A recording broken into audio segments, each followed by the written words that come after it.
All right, Shabbos, say good morning. Let us begin. And thank you to Maishi for handling all of our technical issues as we, Baruch Hashem, always something wonderful. Baruch Hashem. All right, let's do that. Let us begin. So we begin by thanking our sponsors, to thank our Talmud Torah sponsors for the month of Sivan, Naftoli and Chava Tilson from Eretz Yisrael, with a special thank you from Naftoli to his chaver, Benjamin Wohl, for introducing to the Daf Yomi. May Hashem bless us all to finish the Daf Yomi cycle together and celebrate with the shiur together in Eretz Yisrael with much hakaras hatov. Thank you. To Baruch Meir and Rena Dubin, thank you for dedicating the shiurim this month. And this chos, may Hashem continue to protect our brothers and sisters in Eretz Yisrael, and may all of our children remain safe and complete their year of learning with a deep connection to the land and Hashem's Torah. To thank our Week of Learning sponsors, Alan and Sherry Steinmetz, in commemoration of the yahrzeit of Alan's mother, Chaya Bas Reb Meir, and to Jeff and Debbie Schwartz for a successful procedure and complete recovery. We thank all of our sponsors for their continued support of the Torah and our Kilan and Meretz Hashem. May be Zocha that our Torah should provide an aliyah for all the neshamas, a refuah to all those who need one, and a nechama to all the mishpachas. And also with that, let us begin. Does this sound okay? Yeah. What? Yeah. Yeah. Okay. Okay. If you have, you could suggestions at suburbanorthodox.org.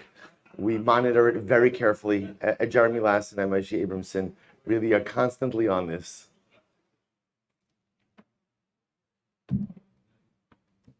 It's good. Okay. I can't see the Gemara, but that's all right. Don't worry about it. It should be all right. Should be okay. This is my, I've done this before. All right. Good. How's this? Okay. La la la. Okay. So let's begin. Today's daf is Mebez. I want to thank Rav Kalman Akiva for giving shiur yesterday. I know you got, Baruch Hashem, you got a little bit onto Membez, but we're actually going to back up a little bit just to start the sugya on the bottom of Mem Aleph Amud Beis. We're going to pick up with 3 lines up from the bottom. Ki asa Rabdimi Am Rab Yochanan. Shabbos says, so an interesting discussion over here regarding the various times in which we have to use red wool. So Ki asa Rabdimi Am Rab Yochanan. Shalosh Lashonos Shamati.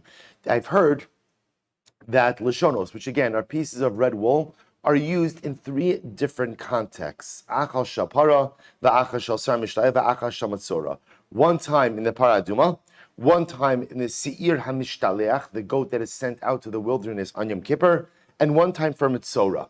3 different times in which we use red wool. Achos Mishkal Asara Zuz, one time the weight of the wool is 10 zuz. Achos Mishkal Shnei Sloim, one time the weight of the wool is 2 sloim. Va'achos Mishkal Shekel, and one time the weight of the wool is a shekel. However, Rav Dimi said, Rabbi Yochanan, but I don't know which wool is which weight. Rabin, when Rabin came along, Pirsha Mishad Rabbi Yochanan, Rabbi Yonasan, he explained it as follows. Top of Nebezabosai. Here we go. Shalpara Mishkal Asara Zuz. Interesting, according to this approach, the weight, or I should say the red wool used for the para aduma, is the heaviest shiur, 10 zuz. Now, why is that? Rashi points out over here, Shalpara Mishkal Esar Zuz, the Baya Kovet. It was because we saw in yesterday's daf that it is not enough to simply go ahead and insert the red wool into the fire, right, in which you're burning the ashes and everything else of the para aduma, but you must make sure that that wool sinks into the fire, right? The Gemara discussed that if the wool ends up getting singed or burned by the pieces of fire that shoot up, that may be problematic in the para aduma service. So therefore, the wool used for the para aduma has to be heavy so that it sinks into the fire. Shapara mishkal asara zuz, v'shal sar mishtaleach mishkal shnei sloim. Sir mishtaleach has a weight of 2 sloim. Why 2 sloim? Rashi points out over here, debaya chaluka mishkal shnei sloim v'daya bekach. Because ultimately, the wool of the sir mishtaleach, we haven't discussed this yet, but we will get into this. That piece of wool has to be divided into 2. One part of it is tied between the horns of the Seir Mishtaleach, the goat, and we'll see another part of it is actually tied to a rock by the edge of the cliff. We're actually going to see is actually three pieces of red wool because one piece is actually strung up by the Beis HaMikdash itself. But in any event, Seir Mishtaleach requires 2 sloim, v'shal mitzora mishkal shekel. And for the mitzora, All you need is the weight of a shekel. Because I will say, at the end of the day,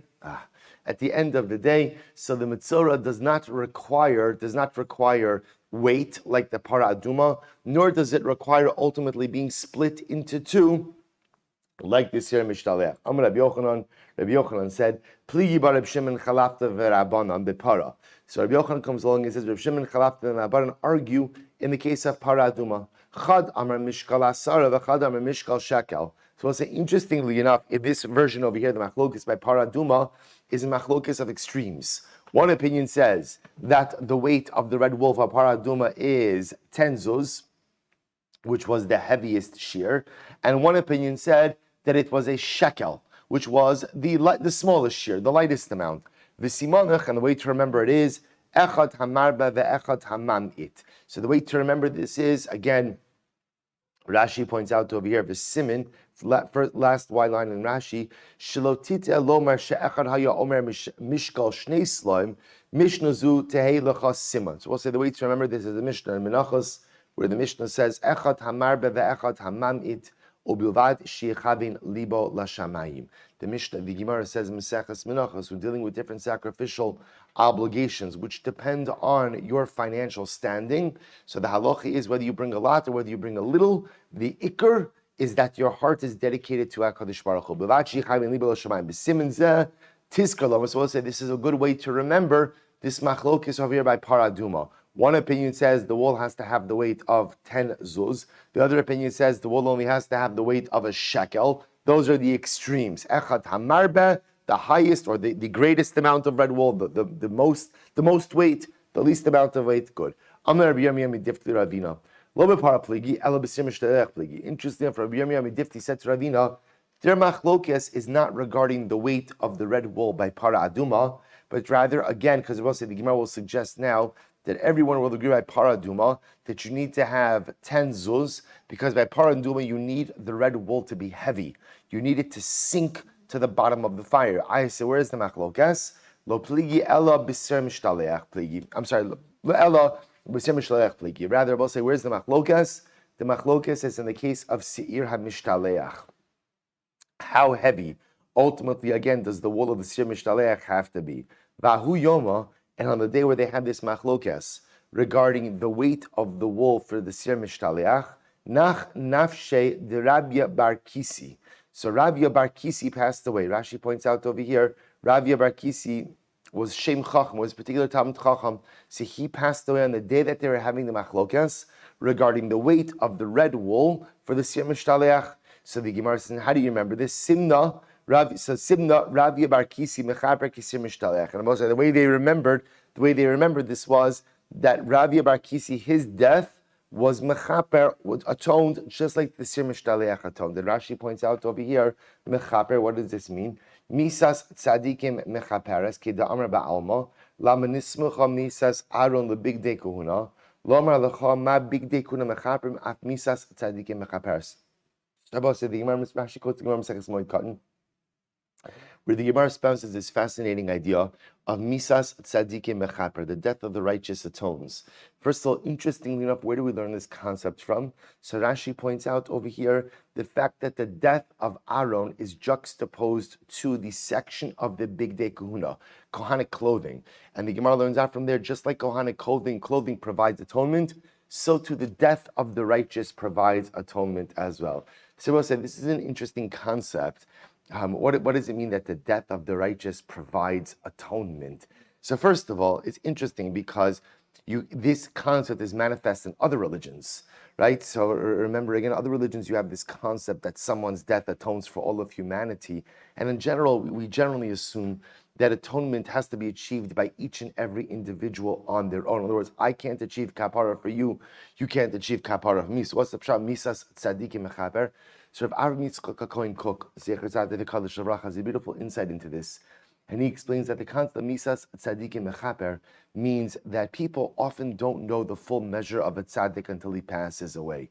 Because part of the I guess part of the midos of a righteous person is tznius, is a certain level of modesty. So tzaddikim do not broadcast their good deeds. So where does the full scope, or when does the full scope of their piety become manifest? When does it become known?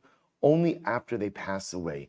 People only know the true greatness of tzaddikim in their death. Once I know the greatness of the tzaddik, then ultimately, again, that tzaddik becomes a role model for me, because now I know the full scope of their piety. So if Cook says, it's not the pshat that the death of the tzaddik brings about kapara, but it's because through the death of the tzaddik, I get to really know the tzaddik, and once I really know the tzaddik, I can engage in emulation of the tzaddik. And the fact that everyone now wants to emulate the tzaddik, because now I've learned of the greatness of the tzaddik, that in and of itself brings kapara. But perhaps there's another pshat as well. I mentioned this before. The Gemara has a great line. The Gemara says, Keder debe shutfi, a pot that belongs to partners, that belongs to two people, never really gets hot and never really gets cold. Right? It never gets hot. Why? Because each guy assumes the other person is taking care of it. So perhaps the pshat in Misas Tzaddik and Mechaper is like this. When the tzaddik is in the world, everyone assumes the tzaddik will get it done. Tzaddik will get it done. I don't have to worry about it. Baruch Hashem, whatever the it is. I don't have to worry about communal problems. I don't have to worry about global problems. I don't have to worry about Kam Yisrael problems. The tzaddik is here. The tzaddik is here. The tzaddik will take care of it.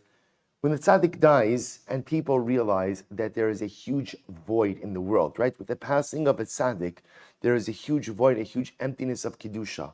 What happens when people realize that void? Everyone realizes, I have to step up. I have to step up. I have to do my part. The tzaddik is no longer here to be able to pull all of the weight on his own, so I have to step up. So perhaps that's the pshat.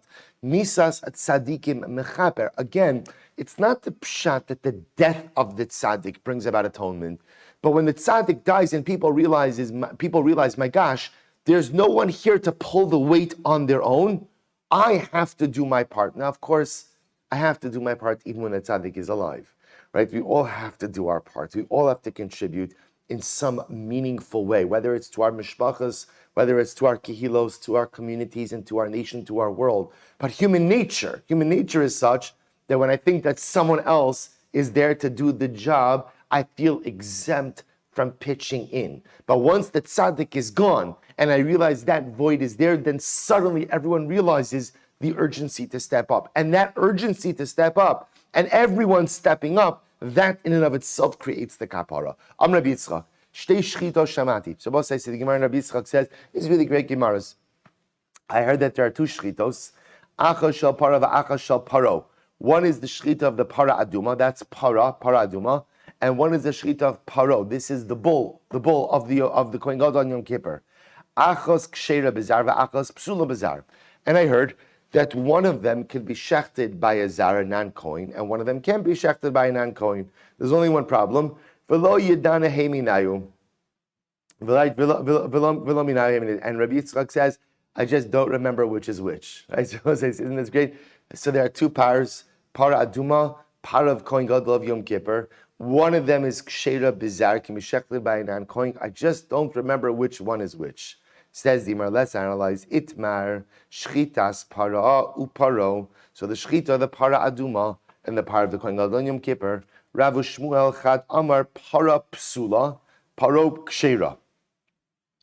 So one opinion said, if a zar shechts the para aduma, it is possible.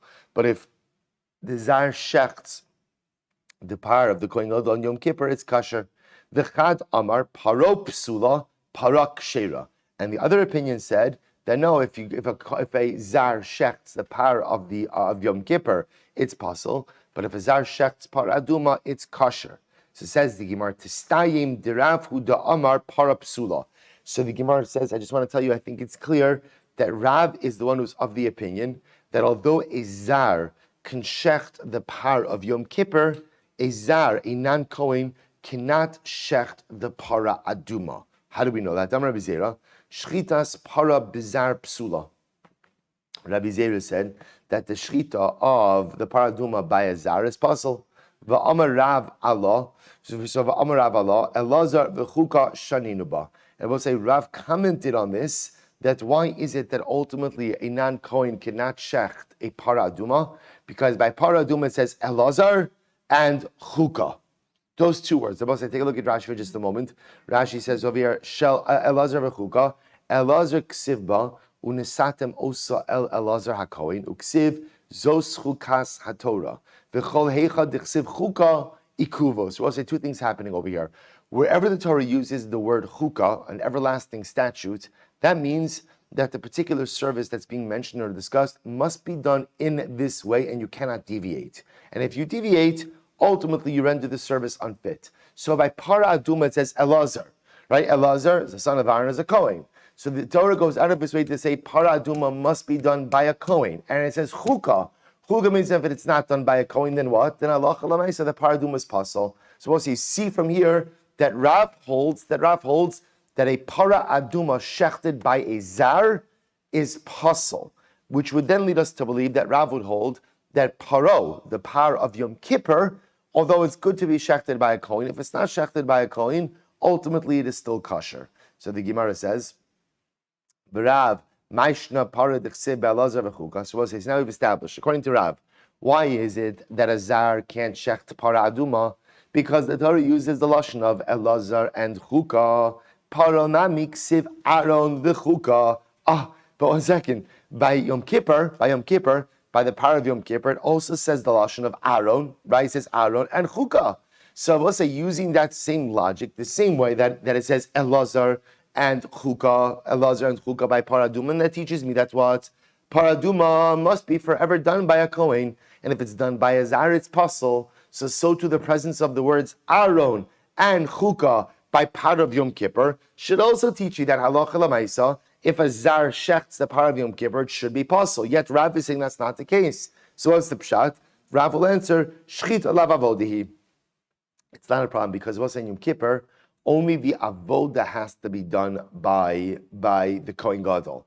But anything that's not avoda, ultimately again can be done even by a zar. And shchita is not avoda. Shchita is not avoda.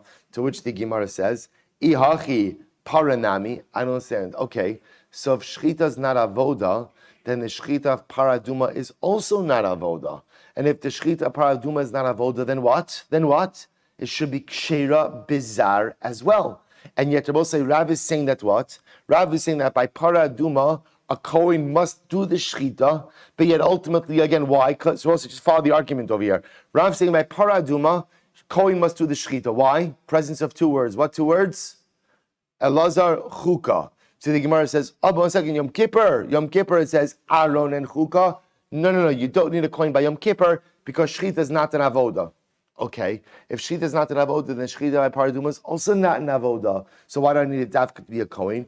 To which the Gemara says, shiny para, the kache beda kabayisi. Para aduma says, fascinating answer. Para aduma is different because interestingly enough, para aduma, doesn't have the status of a carbon. Quite fascinating. Now the truth is, we already know this. How do we know that para aduma is not a carbon? How do you know? Excellent. It's not shechted on the Beis Hamikdash. Remember again, it's shechted on Har HaMishcha. It's shechted on Har HaZayis. It's shechted across the valley, right? On the next mountain over from Har HaBayis. But say, if that was a carbon, that would be a big no-no. That's called shchutei chutz. You cannot shecht karbanos outside of the Beis Hamikdash. So interestingly enough, if para aduma is not a carbon, so what is it? To which the Gemara says, it's kache beda kabayis. Now, say, take a look at Rashi for just a moment. Shiny part, right across in Rashi. Mamish, right across.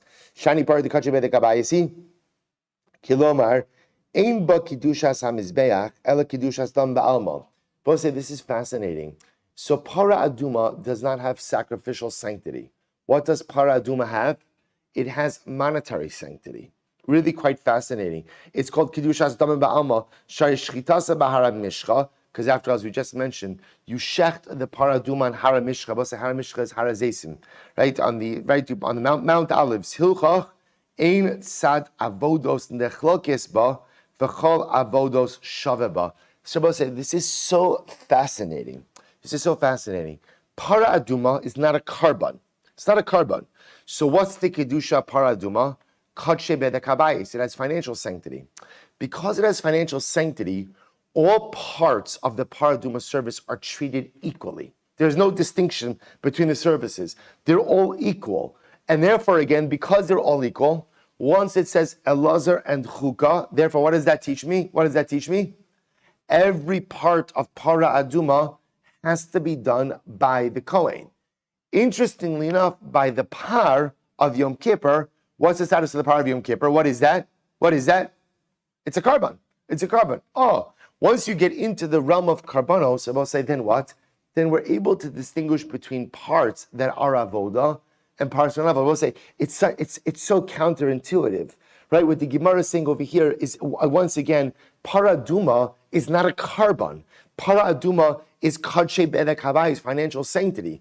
Because it's financial sanctity, every aspect of the paraduma has the same status. So, okay, so how do I treat it? Oh, Elazar Chuka teaches me that every part of it has to be done by a Kohen. But ultimately, again, by the power of Yom Kippur, that's a carbon. People say, we already know by carbonos, not every avoda is the same. Or for that matter, not everything has the status of avoda. For example, by carbonos, what doesn't have the status of avoda?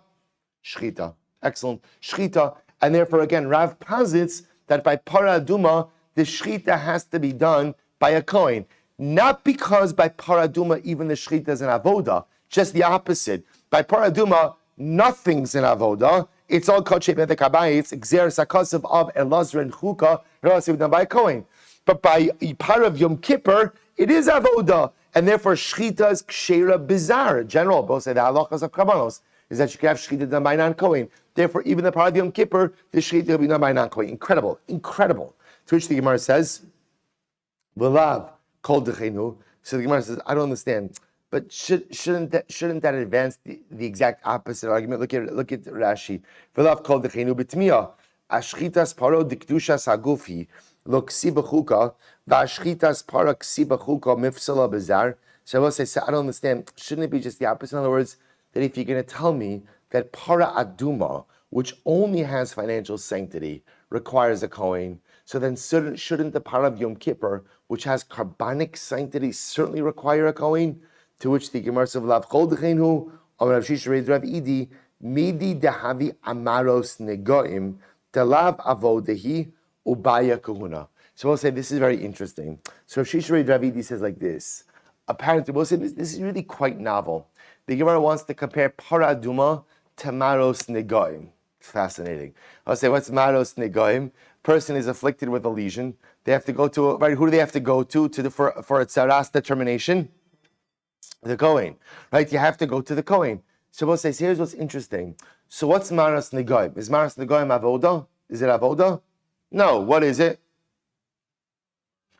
It's just a process. It's a process, but it's a process which by definition requires a Kohen and no one other than a Kohen. So we'll say this is really quite interesting. What Rav is introducing us to, it's just fascinating that essentially it's a new construct. It's a new construct. So essentially there's karbanos, and then there are processes, right? We'll call it kohanic processes. So as kadosh and as holy as karbanos are, there's room to say in the realm of karbanos, there are certain things that have to be done by kohanim, and other things that don't have to be done by kohanim. And then there are processes. And although the processes themselves may not possess the same level of kiddusha as karbanos, they are processes which could only be done by kohanim. Paul says, here's a perfect example. Maros nigoim. Is maros nigoim, is that avoda? Is that avoda? No, it's not avoda at all. Again, it's a process, but it's a process which must be done by a kohen. Rav is suggesting that halacha l'maisa, paraduma falls into the same category as maros nigoim. See, interestingly enough, on a kiddush table, I think we're trained to think that the higher the level of Kiddusha requires who? A Kohanim, right? So the higher the Kiddusha, the more you can only use Kohanim. The Gemara is just saying there's truth to that statement, but there's also just a different construct. There are just certain processes. It's almost supposed to say, like, if you need something notarized, if you need like lahavdil, if you need something notarized, the only person who could do that for you is A notary, but I'm a Talmid Chacham, right? I'm a doctor, I'm a lawyer, I'm accomplished, whatever your life accolades are. Shkoyach. I just need a notary. Right? It's not a function. So what the Gemara is saying is there are certain processes that by definition require Kohanim. It's not a function of Kedusha. It's just, so therefore, Rav wants to make this fascinating suggestion. The power of Yom Kippur, if a Zar does the Shechita, the power is kosher. But Para Aduma requires a Kohen throughout the entire process. Why? Because Para Aduma is Kadshe Bedek Habayis. It's not even Kadshe Aguf, it's not even Karbanic, it's just the process. Just like Maros Negoim, the process require Kohanim. Incredible. So we'll say, this is the position of Rav. So Rav holds that Allah Chalamaisa, Para Aduma must be done. Para Aduma must be done by a Kohen, every single part of it. Where do we learn that out from? Where do we learn that out from? Elazar Chukah, just keep remember that, Elazar Chukah. But Par of Yom Kippur, Shchita is Ksheira Bizar. Now Shmuel.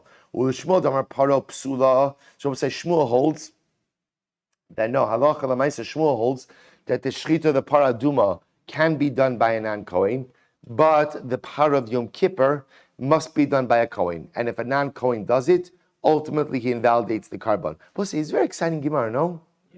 Yeah, I'm trying to see if it's just the microphone that I feel a little. I'm not feeling the excitement. The microphone or the air conditioning, Zoom, it's too much going.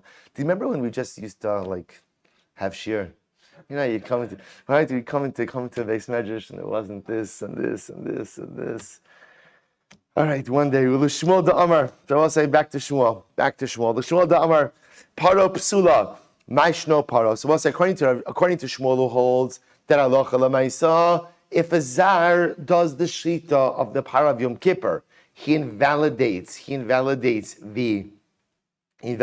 Par. Maishno Paro. Why is the Par of Yom Kippur different? Tichsiv Aron v'chuka.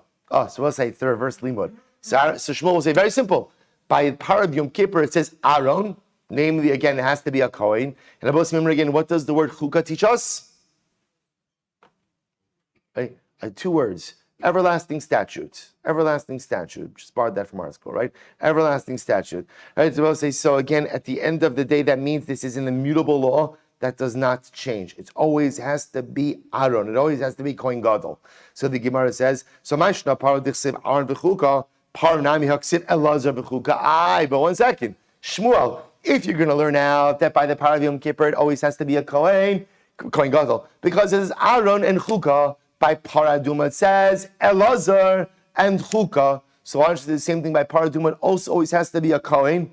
To which the Gemara says, no. Shiny Hasam. By Paraduma it's different because it says Dichsiv V'shachat Osa Lefanav. By Paraduma it says you shall shecht the Para Aduma in front of Elazar. So what does that teach you? Shehezar Shochet Ve'elazar Roeh. Both say it teaches us that what? That ultimately, again, Shmuel says, it teaches us that a non-Kohen could shecht, and Elazar has to be supervising. So interestingly enough, same words. But again, Enachinami, so again, Shmuel will say, I learn out that the Par of Yom Kippur has to be done by a Kohen. Why? Aaron Chuka. I asks the Gemara, by Paradum you have Elazar Chuka. True, but by Paradum I have another pasuk. V'shachat osa lefanav. You shall shecht the carbon in front of Elazar, which shows you that Elazar could supervise Shechita. So what does Rav do with this? What does Rav do? V'shachat osa lefanav. V'Rav shelo yasiach taito mimena. Both say this is fascinating. Rav says that v'shachat osa lefanav teaches me that halacha l'maisa in the preparation of the paraduma there could be no hesech hadas. Otherwise, Rabbi say you cannot get distracted. You cannot get distracted. If you look at Rashi says of Rav, the olam Elazar shakta umay lefanav shelo yasiach taito mishmirasa. So we'll say, interestingly enough, halacha l'maisa no hesech hadas. So we'll say this is incredible. This is absolutely incredible. We'll say Rav says, in order for the paraduma to be kosher, there cannot be a lapse of awareness. See, Rabbi saying, in the realm of Kedusha, the moment you take your eye off the road, the moment you go ahead and you have a lapse of awareness is the moment everything comes tumbling down. I will say, what an incredible metaphor for life Kiddusha in general. We all know this from our own lives.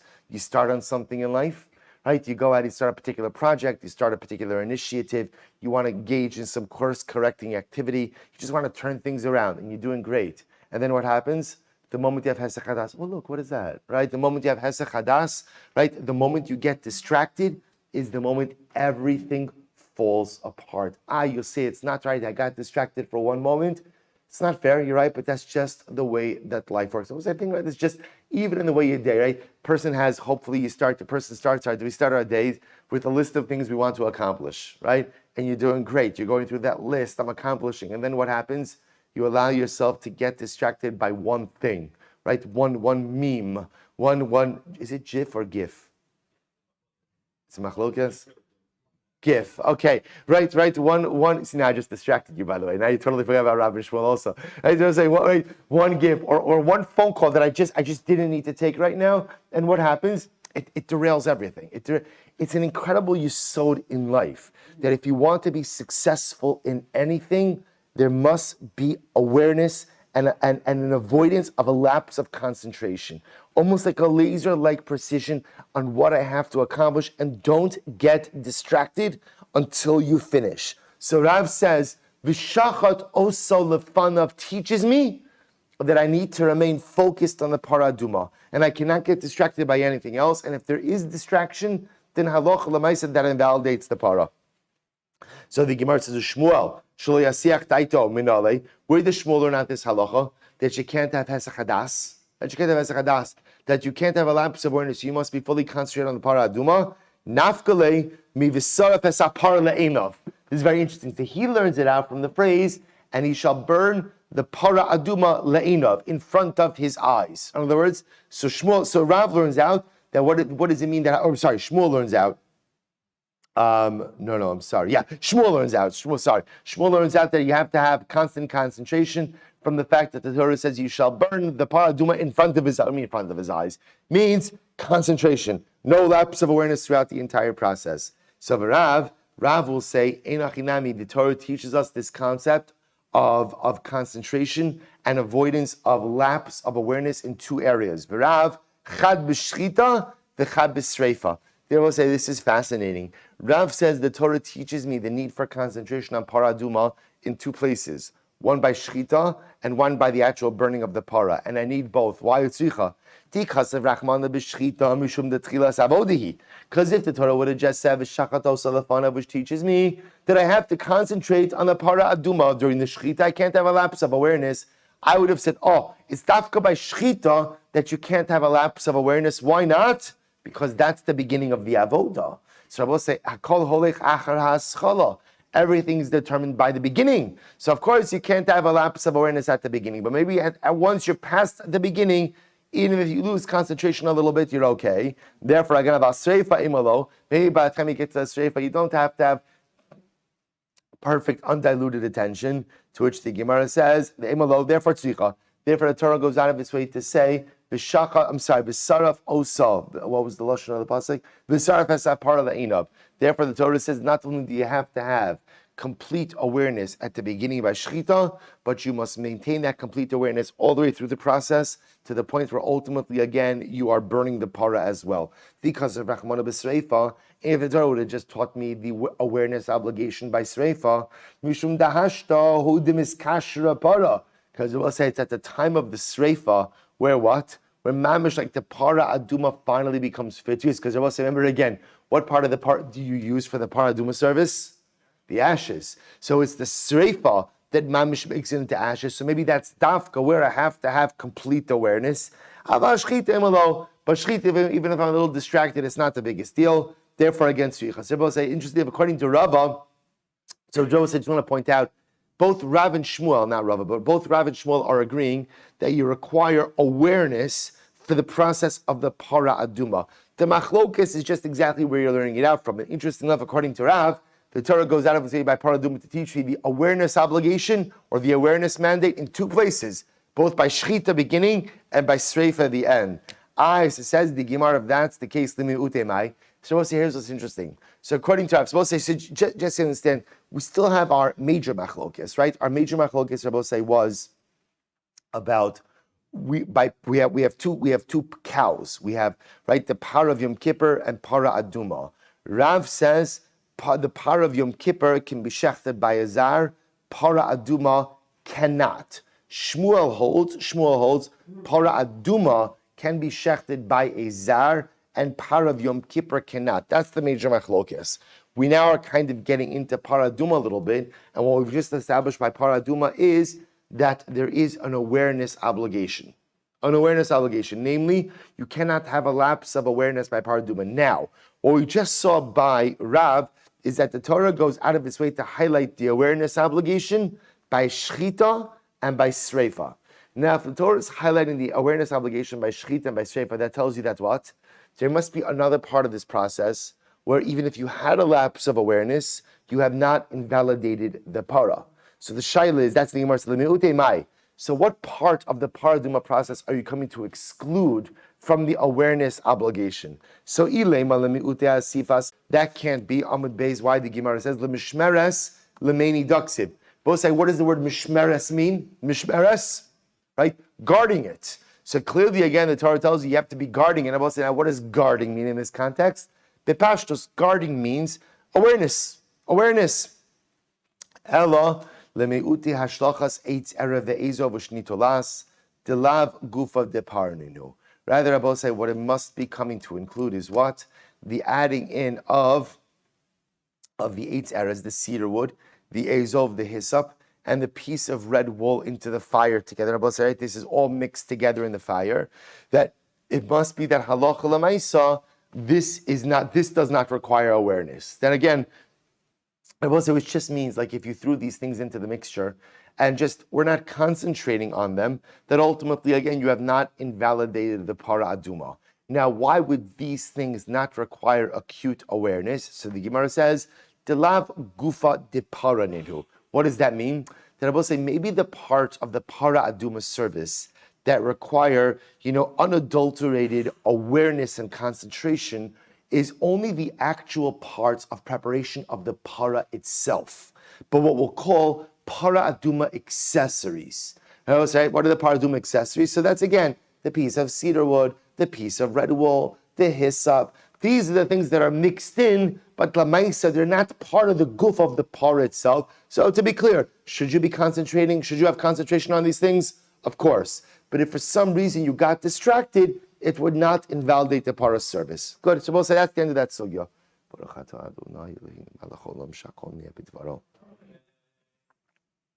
Much, thank you very much. Excellent. So the Gemara says as follows. Itmar. So we'll say, so again, this is just, again, you have to admit, it's pashat like a little hard to contain your excitement about these Gemaras. Because why? Because think about this, look what you get. Like you come in, you roll into Yoma, Daf Yomi, and look at the journey we're going on. Yom Kippur, to Para Aduma, to Hara. Look where we've been to in just one day, right? You've been sitting in your seat, but you've already been in the Beis HaMikdash. You've already been at Hara Mishcha, Hara Zeisim, right? We've been Kache Bedek Abayis, Kache Karba. Incredible. Itmar, Shchitas Para Bizar. So we'll say, here we go.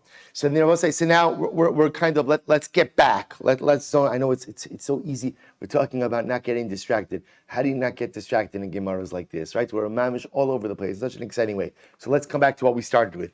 Machlokes Rav and Shmuel. I would say that's the primary focus right now. Rav and Shmuel.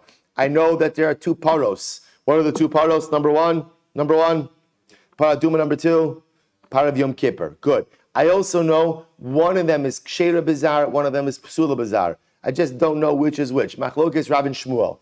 Rav will hold that what? Para is a Psula Bizar, Yom Kippur is Ksheira Bizar.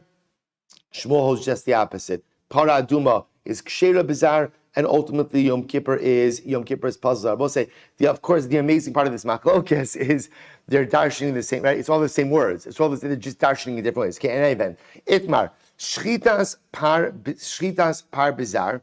What happens if a non-Kohen shechs the para? Right. So remember again, whenever you see para duma is always referred to in the nekeva. Para of Yom Kippur is male. So ultimately, again, the shchitas para bizar. Rabbi Ami Amar Ksher, Rabbi Yitzchak Nafcha Amar Psula. So both say, the Gemara is pointing out, by the way, this machlokes Rav and Shmuel is also other machlokes. Other people jump on this machlokes bandwagon. So here you have If you go ahead and you shech the para, non-kohen shechs the para aduma, Rabbi Ami says it's kosher. Rabbi Yitzchak says it's pasul. Ula Amar Kshera. Ula says if a zar shechs the para aduma, it's kosher. Va'amrila psula. Others quote Ula saying that it's pasul. Masiv Rabbi Yoshua bar Abba l'seyuel Rav. So Rabbi Yoshua bar Abba brought up a support Rav. So again, what did Rav say? What did Rav say? Rav said that if a zar shechs the para aduma, what's the halacha? Psula. It's a 50-50, right? We'll just double check that, right? Rav said psula, right? Because remember again, Rav said that halacha lemaisa. We learn out elazar chuka. That was Rav. That was the original drasha. Elazar chuka, which teaches me again definition of chuka. If there's one thing you take out of a 7-year cycle, right? Everlasting statute. That's all, right? Right? Because good, everlasting statute. Roll so nicely off the tongue. So Rabbi Shua comes along and wants to bring a support to Rav, namely that para aduma cannot be shechted by a zar, but the para of Yom Kippur can. Ainly ella hazame meha shen ksherim beisha kibeish. Both say now the Gemara is digressing to still para aduma, but another discussion. Namely, are there parts of the para aduma service that could be done by a woman, right? And also in those same lines, are there parts of the para aduma service that could be done at night? So watch this. So it says the Gemara, ainly ella hazas me meha shen ksherim beisha kibeish. I only know that the sprinkling of the waters themselves cannot be done by a woman like they are done by a man. Namely, the sprinkling of the water itself must be done by a man and not by a woman. We'll learn where that is from. So the Gemara says, so ultimately, again, and furthermore, you can only sprinkle the waters of the paraduma by day. Also very interesting. Even though, now what's the novelty in that? See, the novelty in that is even though paraduma is not what? Not a carbon. Excellent. Remember, carbonos can only be done by days. Even though, remember again, what is paraduma? What's its status? Good, that's what it is. Correct. It's a process, not avoda. But I'm saying, what's its sanctity? That was excellent, right? But what's its sanctity? Kadshe bedek habayis, right? So remember again, it's a process, not avoda, and therefore by extension, it's kadshe bedek habayis and not kadshe haguf. So therefore again, remember again, karbanos must be done by day. But yet, even though para aduma is not a carbon, it's a process, it's not avoda, and it's not kadshe haguf, it's kadshe bedek habayis, it still can only be done by day. How do I know that? So the Gemara says, the Rabbah, so the Gemara says, minayim l'rabos shchitasa, v'kabalas dama, v'hazaz dama, usreifasa, v'ashlachas eitz era ve'izov u'shnitalas. How do I know that halacha l'maisa, the other parts as well, namely the shchita of the para, the receiving of the blood, the sprinkling of the blood, the burning of it, the throwing in of the cedar wood, the hyssop, the red wool. How do I know that halacha l'maisa, again, those things can also only be done by a man and only be done by day? Talmud lomar, Torah. Therefore, the Torah says Torah. So look at Rashi, Talmud lomar Torah. Zos chukas haTorah, Torah achas l'chol avadasa. So both say it's interesting. The word chukas teaches me that what? What does the word chukas teach me? Right, never to be changed. Everlasting statute, right? That the way I did it the first time is the way it remains forever. Torah teaches me that essentially whatever applies in one aspect of the service applies in all aspects of the service. So once I know that in parts of the service of the para aduma, it can't be done by a woman and it can only be done by day, so Torah teaches me that what? That applies to every aspect of para aduma, namely cannot be done by a woman and can only be done by day. So the Gemara says, Yochol shani mar ba'af asifas afra umilu imayim b'kiddush. So I might have thought maybe that also applies to the gathering up of the ashes, the filling up of the receptacle of the kli with water, and kiddush, the mixing together of the water and the ashes. Talmud lomar zos. Therefore, the Torah says zos. Right? Ultimately, again, to teach me that halacha l'maisa only in the previously enumerated avodas do you have the psul of isha and yom, but not by these. So the Gemara says, but one second. Ma ra'is l'rabos es elu u'l'hotzi es elu. I don't understand. It seems very random. How do you know which? So we'll say what the Gemara is essentially saying is like this. This is fascinating, right? So Torah teaches me that whatever applies to some avodos applies to all of the avodos. But yes, Zos teaches me that there are certain avodos that are excluded. So the Gemara says, I don't understand. How do you know what to include in Torah and what to what to include based on the word Torah and what to exclude based on the word Zos? So the Gemara says, so here we go. So we'll say after the Torah goes ahead and is marbes certain things and is miyut. So we'll say, here's what I know. There's a ribuy and there's a miyut, right? There's an inclusionary word and an exclusionary word. What's the inclusionary word? Torah. What's the exclusionary word? Zos. So look here, Ash's moment. Velo piresh my riba umay miyet. Right? So we'll say, this is incredible. After I know that the Torah gives me a word Torah, which includes, Torah gives me an exclusionary word Zos, but doesn't tell me what to include and what to exclude. So we'll say, listen to this. So the Achar, Umara, so I would say, Lohotzias Elu, Achar Shiba Kosu, V'miyet Amrit, Hari Anu Lemedin Kulan, Mehazos Memah. So we'll say, what is the most important part of the paraduma service? What's the most important part? The sprinkling, which makes sense, right? Because remember, again, everything you do for the paraduma, you do for what purpose? For the ability to sprinkle the water. So we'll say, watch this. This is incredible. So just like the sprinkling of the waters are not kshera, can't be done by a woman, but can only be done by a man. By the way, Rashi points out over here,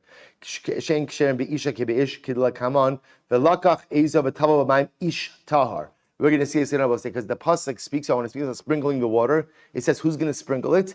An ish tahar. So from here we learn that the sprinkling can only be done by a man and not by a woman. Furthermore, the aim ksherin ella bayom and the spring. So we'll say. So now the whole essence of the paraduma, the most important part of the paraduma process is the sprinkling. And by the sprinkling, we establish that it can only A, be done by a man, and B, be done by day. We'll see by day where we learned that from. Afani avi shchitasa v'kabalas dama v'hazaz dama usreifasa v'ashlachas eitz era ve'ezov ushnitolas. So I will say, so too, I'll learn out all of these other avodos. Shchita, Kabbalah, receiving of the blood, sprinkling of the blood, burning of the para, throwing of the cedar wood, the hyssop, the red wool into the fire. Because I will say, here's what I know. All of these avodos are only fit to be done by a man. Why? Because by all of these avodos, the Torah goes out of its way to mention Elazar. Elazar, which we learn out from here that all of these enumerated avodos can only be done by a man. Therefore, again, ein ksherin bi'isha kibi'ish. Therefore, ein ksherin ela bayom. And furthermore, they can only be performed by day. Umotzi ani. Therefore, I will exclude from this list asifa safra, the gathering up of the ashes, milui mayim, the filling up of the receptacle with water, vikidush, and the mixing of the ashes together with the water. Hoilu ksherin bi'isha kibi'ish. These could technically be done by a woman. We'll say, how do I know that they can be done by a woman? How do I know? What doesn't the Torah say? Elazar or Ish, right? Elazar or Ish. Therefore, I must say, so remember again, once the Torah goes going out of its way to say Elazar and Ish, I have to read into the fact that when the Torah doesn't say Elazar and Ish, then it's coming to tell me that what? That it can be done by a woman. So all of these avodas that we just mentioned, the gathering of the ashes, the filling up of the kli with water, the mixing of the ashes with the water, those are fit to be done by women just like by men. So therefore, again, ksherin nami bayom ba'layla. Therefore, I would also assume that what? They're also fit to be performed at night. At night, the Gemara says, the high mighty yufta. But ultimately, again, what is the refutation being advanced over here? To which the Gemara says, the high mighty yufta, ilema. So maybe it's supposed to say, remember again, why is this whole thing being brought up? Why is it, remember again, say, this is not our topic. What's our topic? Our topic is the machlokes Rav and Shmuel. And what's the machlokes Rav and Shmuel? What's the machlokes? I have two paros, right? Paraduma, par Yom Kippur. Rav says paraduma must be done by a Kohen. Shchit kser bizar. Yom Kippur can be done by a zar. Shmuel, paraduma can be done by a zar. Yom Kippur cannot. We're trying to bring this whole thing as a proof to Rav. So the Gemara says, I don't understand. So what's the refutation over here? So So maybe you're going to tell me like this. Maybe obviously the raya is like this. Oh, this is riveting. Maybe the raya is like this. The assumption is anything that can't be done by a woman also can't be done by who? A non-Kohen. In other words, I will say that in this context, it's not just the woman who's being excluded. Essentially, a woman represents anyone who's not what? A non-Kohen. And the fact that a woman can't do the shechita also tells me that a zar can't do the shechita. Oh, that's a proof for Rav. Rav holds that halacha l'maisa by para aduma shechita kshera bizar. Made the psulin beisha psulin nami bizar. To which the Gemara says not necessarily, because hazas me'mea tochiach, because what's the sprinkling of the waters will prove that that's not necessarily the case. Shepsulin beisha uksherin bizar. Both said we're going to learn this dramatic idea that the sprinkling of the waters cannot be done by a woman, but technically speaking, can be done by a non-Kohen.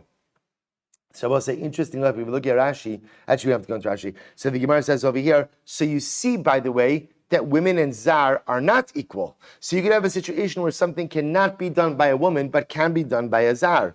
Amar Abaye hayit yufte. I'll tell you the refutation. Isha, my taima. We'll say, why is it that a woman cannot do the aforementioned avodos by para aduma? Very simple. Elazar velo isha. Because I will say, in all of the avodos where we disqualified a woman, what does the Torah say? Elazar. Elazar. So what I learned from Elazar? Elazar velo isha. Oh, you know what the corollary drasha to that is? You know what the corollary drasha is? So the Gemara says, Zar nami elazar velo zar. We'll say, which was the drasha of Rav. Remember again, Rav had a two-pronged drasha. What is two-pronged drasha? Two words. Chuka and elazar. So therefore, again, the Gemara is just going in and supporting Rav's position. The Gemara now, we'll say now here, the Gemara is phrasing it legabe ultimately isha, to say that elazar excludes isha. The Gemara is just saying, by the way, the same elazar which excludes isha also excludes zar. Incredible. So the Gemara says, zar nami elazar velo zar. Amar ula, kol parsha kula mashma motzi miyad umashma. Mashma motzi miyad mashma umashma. So we'll say this is great. This is really, we'll say I just want to point out something amazing. Just so you sit back, you appreciate this. You know, the Ribono Shel Olam could have given, Kosh Baruch Hu could do anything. We all agree with that? Good, excellent, good. Right, so we'll say, so Kosh Baruch Hu could have given us a Torah that was much more explicit. Right? We're handling all of this stuff over here, right? Isha, Azaksha, why don't you just say it? Why don't you just say it, right? Torah is pretty long. Just add in a couple of additional psukim. I don't know, whatever. Just put it in there. Well, so you see from here how HaKadosh Baruch Hu wanted us to toil in Torah. You see, because at the end of the day, the only things you really acquire in life are the things you have to work for. We all know this from our personal lives. The things you've had to work very hard for are the things that are really yours and the things that you are truly kona. And it's the same thing with Torah. The Torah that's spoon-fed for you is very nice, okay? It's beautiful, it's nice, it's enjoyable, it's fun. And then, but you're not really kona it. But when you have to work at something, so we'll say, so again, yes, of course, the Rebbe Shalom could have given us all of the halachos of para aduma, neatly arranged in perfect order, and it would have read through the psukim. But then I wouldn't have been kona. Think about this. By the end of today, in just a few moments, is it 8:54 already? Oh my gosh. Okay, so in 15 minutes when we have to stop, just joke. So again, just understand, you walk away from a daf like this, and I'm back and forth, chuka, elazar, chuka, ara, isha, zar, and suddenly again, this para aduma, which Emirat Hashem we're all going to have to partake in when Mashiach comes. One of the first things we're going to have to do is all of us are going to have to undergo, even the Kohanim, we're going to have to undergo the Para Aduma process, because we all have Tumas Meis. But now I'm kona it. I walk. Incredible. All right, so let's go back there. Says the Gemara. I will say, now here, interestingly enough, let's at least begin this sugya. So the Gemara says as follows. Comes along, Amar Ula. Ula really highlights the difficulty in this sugi. He says, Kala Parsha Kula, this entire Parsha Paraduma, Mashma Motzi Miyad Mashma, Umashma Mamela. So I will say, Ula really captures this. In Paraduma, some of the psukim seem to go ahead and undermine or exclude that which was stated before, and some of the psukim are just to be understood as written. So Ula is really capturing a little bit of the tension that we're feeling with these psukim. Because I will say, on one hand, sometimes Elazar Chulka comes to limit, sometimes it's not a limit, sometimes it is a limit. So watch this, I will say. Here we go. We're going to go through now the Parsha Paraduma and at least begin. Unesatem osa el Elazar HaKohen. You shall go ahead and give it to Elazar HaKohen. So we'll say, so the pasuk says this is about the paraduma. You'll give the paraduma to Aaron HaKohen, and ultimately again he will take it out to shecht it. So the Gemara says, Osa le'elazar v'lo ledoros le'elazar. Now we'll say, interestingly enough, it says v'nasata osa. You will give it to Elazar, which can be darshaned how to say to say that what? It's only the first paraduma that requires Elazar HaKohen, but future paros can be done by who? Can be done by who? Maybe anyone. Now, both say that even that, who's anyone? Well, who is Elazar? Who is Elazar? Elazar was the Skan Kohen Gadol. So what does that mean? That it's only the first paraduma that has to be done by the Skan Kohen Gadol, but ultimately, again, any subsequent para can be done by anyone else? Or maybe it's saying that no, that ultimately, again, the first paraduma had to be done by Kohen, but any subsequent para can be done by anyone. So it's not clear. So the Gemara says, Oh, Salah Elazar, V'Elazar Elazar. Ikadamri. Others say, Doros bekoin gadol. We'll say, so some say what that means is the first paraduma could be done by the skan, but future paros had to be done by who? By the kohen gadol. It's incredible. And I will say, others say, V'ikada amri ledoros bekoin hedyo. No, others say no. The first paraduma had to be done by the skan, but future paros could be done by who? Could be done by who? By any regular kohen. So bishlama ledoros bekoin hedyo shapir. So it was according to the approach that says future karbanos can be done even by a kohen head. That makes sense, right? The Torah is saying the first para has to be done by the skan, but future paras can be done by the hedjot. Elaman do Amar ledoros bekoin gadol min nale. But according to the opinion who says that future generations the paraduma has to be done by the kohen gadol, where do they get that from? Kamar chuka miyom kippurim. Wow. Make a gzir shav chuka by Yom Kippur. Right? The say, remember again, by Yom Kippur it says chuka, and whose name is associated with Yom Kippur? Aaron. To teach me again, Chukah by Yom Kippur teaches me that for all generations, the Avot of Yom Kippur must be done by the Kohen Gadol. So some want to suggest, amazingly enough, that although the first paraduma was done by Elazar, that was a first-time thing. But going forward, Chukah teaches me that Allah Lamaisa paraduma must be done by the Kohen Gadol. So the Gemara says, I behotzi osa. So I'll say, what does that mean? So you shall take out the part. So if I say, that's number one machlokes, right? Amazing, number one machlokes. We're going to go in the Rambam when we get to the end of the sugi tomorrow. We'll go through all these halachas. But machlokes number one is, everyone agrees that in year one, first paraduma ever performed, who did it? Elazar, Skan Kohen Gadol. Machlokes says future generations, who has to do it? Is it even a Kohen Hedyot? Or is it Dafka the Kohen Gadol? Okay, next machlokes or next discussion. The Gemara says, "V'hotzi osa." When taking out the paraduma, you have to take out the paraduma itself. Shelo yotzi acheres ima. You cannot take out another para with the para aduma. And Rabbi will say, we'll stop over here for today. We'll pick up. We'll say again, Samir Hashem tomorrow. We're going to still be in paraduma. It's incredible. At least for the beginning, we have a new Mishnah tomorrow as well. I'll say the exciting journey just continues day after day. Shkach, Bosai.